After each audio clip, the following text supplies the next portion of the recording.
Hola oyentes de Radio Sefaradi, bienvenidos nuevamente a la crónica que llamamos Europa desde Israel con Pascal Roy. ¿Qué tal, Pascal? Hola, Jorge, muy bien.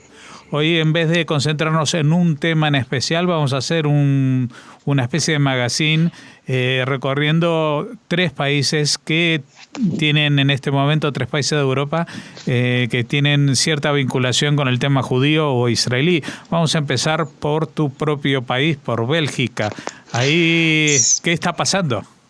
Sí, efectivamente, desde Israel siempre vienen noticias de la diáspora y a veces algunos países llaman más o menos la atención. Últimamente se ha hablado mucho del verano y de la sequía que hay en algunos países europeos donde viven judíos, y en concreto en Bélgica, y esa es una noticia más leve. En Bélgica hay mucha sequía, una sequía que no se veía desde hace años, y esto afecta, fíjate, a la comunidad de judíos de Amberes, a los Haredim de Amberes, que son el fuerte de la población judía que queda en Bélgica.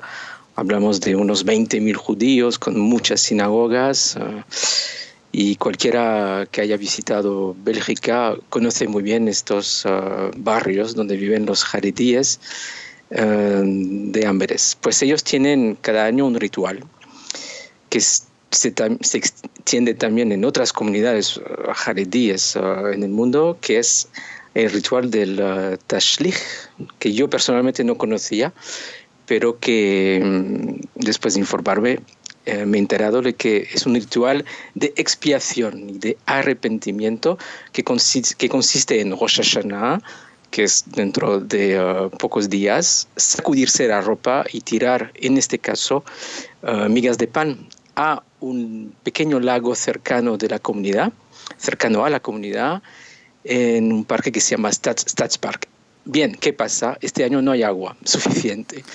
Entonces, ese ritual, digamos, es importante para la población judía de Amberes, para los jaredíes, también porque es uno de los pocos puntos en común, o uno de los pocos momentos en los que se mezcla esa población que muchos ven de reojo en Bélgica y en Amberes en concreto, y la población en general, precisamente. Entonces ahí es como un ritual que se ha convertido en una pequeña fiesta a lo largo de los años, donde los jaredíes se mezclan más con la población local, y donde hay muchos niños porque les gusta mucho ver a los patos y las ocas y los peces tirarse a las migas de pan que sacuden los jaredíes para echar sus pecados al mar, bueno, en este caso al lago.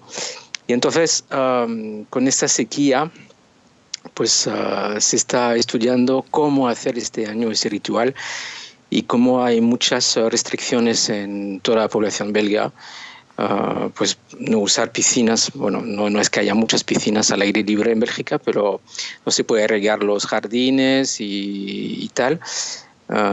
Entonces se está estudiando, intentando no exagerar demasiado por ejemplo, en la posibilidad de llenar el lago, que ha sido estudiado, pero sería demasiado. Entonces seguramente van a instalar unas reservas de agua al lado, y ahí van a poder cumplir con el ritual, que por culpa de la sequía será un poco más limitado este año. Ojo que no tiren muchas migas, a ver si va a absorber el poco agua que queda. Sí, que luego se hincha. Pero sí, además, para ese ritual hace falta peces. Entonces están estudiando cómo también poner peces en estas reservas de agua. Va a ser interesante. Y digo yo, en Amberes no hay ningún río, no pasa ningún río por la ciudad de Amberes, qué raro, ¿no? Sí.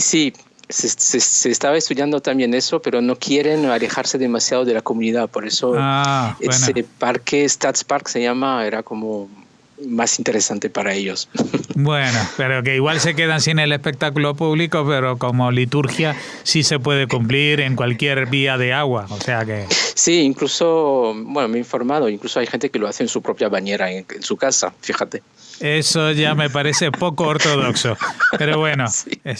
sabes que en esto de las corrientes judías cada uno opina distinto. Bueno, en Bélgica Sí. hemos tenido esta nota de color recordando esta ceremonia del Tashlich que se realiza en realidad en todo el mundo entre las comunidades Exacto. ortodoxas de ashkenazíes.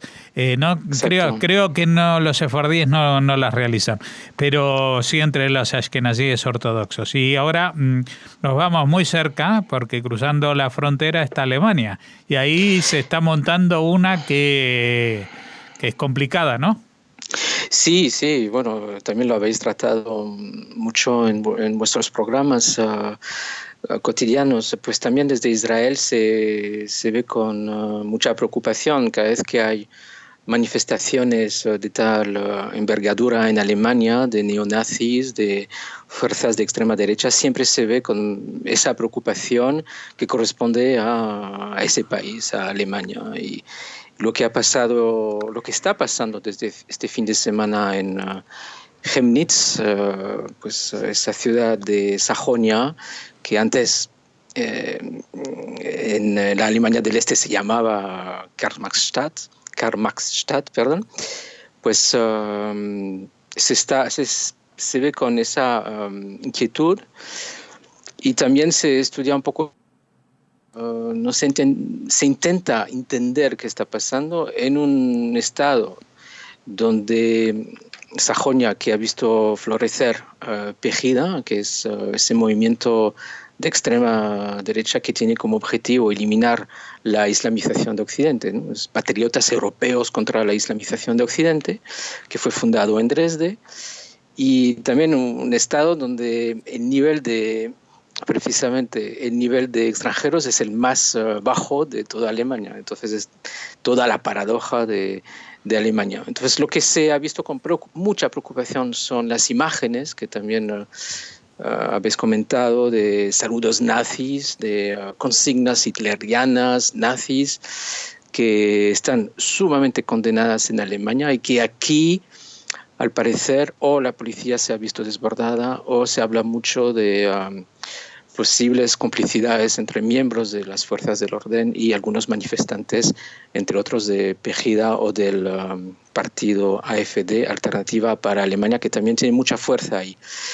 Entonces se está siguiendo muy de cerca las reacciones también de la canciller alemana Merkel, condenando estas gestas, estas actitudes y esperando que haya un seguimiento judicial, personal, individualizado a lo que está pasando. Uh-huh. Bueno, por un lado, sí. Merkel, por un lado, condena este tipo de actitudes, por supuesto, pero también está dando un poco de marcha atrás en su política migratoria de que entren todos, ¿no? Sí, es un poco el contexto, ¿no? El famoso contexto y desde Israel se ve con también mucha preocupación toda esa llegada de inmigrantes, sobre todo árabes y musulmanes, desde fuera, pues ese millón, ¿te acuerdas? ¿No? Nos acordamos de ese millón de extranjeros que están llamados a trabajar, a buscar un sitio en Alemania y que muchos que muchos alemanes y extremistas alemanes ven con reojo y que muchos consideran como delincuentes. Y esto dio pie a esas manifestaciones, porque de repente, y ahí se usa mucho la palabra pogromo también en la prensa israelí, que ahora ya no son los pogromos contra los judíos como hubo en el pasado, sino contra cualquier inmigrante. Y en fin, que Merkel, dentro de este contexto, viendo este panorama, sí está dando señales también por el influjo de su partido, la presión de su partido, tiene que dar algunas señas hacia una marcha atrás de su política. Uh-huh. Bueno, y completamos el full. Teníamos a Bélgica, Alemania, y también podemos seguir, incluso creo que sin salirnos del mapa, pasando por Alemania, llegaremos a Lituania o muy cerca. Tendremos que atravesar quizás Letonia, pero no más. Sí, Lituania es el país que visitó Benjamin Netanyahu, el primer ministro de Israel, hace unos días. Hasta el domingo estuvo ahí. Ahí encontró al primer ministro Saulius Skvernelis y a otros jefes de Estado de Estonia y Letonia. Entonces hubo una cumbre de los dirigentes de los 3 países bálticos. Es un viaje muy simbólico para Netanyahu primero, porque sus antepasados son de Lituania. Su propio abuelo sufrió mucha persecución antes de huir de Lituania, antes de la Shoah, y con mucha suerte huyó de Lituania, porque sabemos que ahí, antes de la Shoah, hubo hasta 200.000 personas judías viviendo ahí. Muchos en Vilna, en la capital, y ahora quedan 5.000 solo. Si hablamos de 100 sinagogas en Vilna antes de la Shoah, ahora solo queda una. Y todo eso lo ha recordado. Hubo muchos recordatorios, muchos homenajes a los judíos, también con políticos del Estado de Lituania. Y entonces esa es la parte simbólica. Luego la parte económica que conlleva cualquier viaje que hace Netanyahu y sus ministros al extranjero. Entonces una vertiente económica también, y otra muy importante que es la diplomática, la política, porque Netanyahu, viendo cómo está yendo la Unión Europea, las relaciones tan frías que existen ahora entre Israel y la Unión Europea, pues Netanyahu busca y sigue buscando apoyos puntuales con algunos países, con algunas regiones en Europa. Podemos decir, si vemos el mapa de los 28 y dentro de poco 27 países miembros, que las relaciones están bastante bien con Grecia y Chipre, muy bien con la Hungría de Orbán, muy bien también con la República Checa, y podemos decir con Lituania. Lituania es podemos decir, un país aliado de Israel, que también ayudó a Netanyahu en diciembre en conseguir una reunión con todos los con los ministros de Asuntos Exteriores de la Unión Europea en el momento en que quería propugnar Jerusalén como capital de Israel, cuando la proclamación de Trump. Y entonces esas relaciones son bastante cálidas. Hubo también una visita del primer ministro lituano a Israel el año pasado, y entonces podemos decir que ha sido todo un éxito esta visita en Lituania, que terminó el domingo pasado.